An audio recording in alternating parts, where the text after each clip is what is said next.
L'EL a repris des couleurs depuis quelques mois. Mais Pierre Sage frustre certains fans et observateurs en ne comptant pas du tout sur Mohamed El Arouche. À Lyon, la formation a pendant été de longues années la fierté de l'OL. Mais le club a de plus en plus de mal à faire émerger des jeunes talents.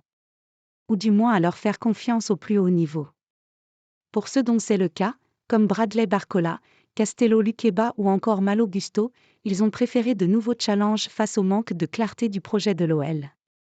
Mohamed El Arouche, considéré comme un joyau du centre de formation, n'est que très peu utilisé avec les professionnels. Des problèmes personnels ont été évoqués mais selon les informations du Progrès, ses absences dans le groupe de l'OL peuvent facilement se comprendre. El Arouche, le problème est profond.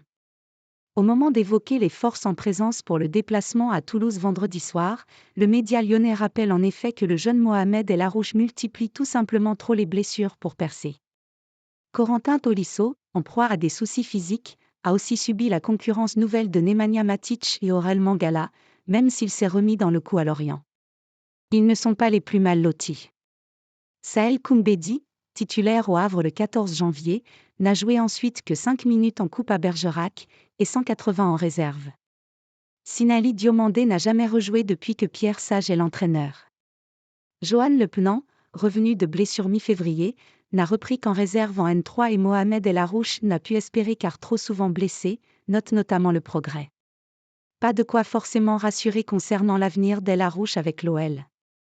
Le crack de 19 ans sera en plus en fin de contrat en juin 2025 et toutes les parties vont devoir prochainement prendre une décision forte.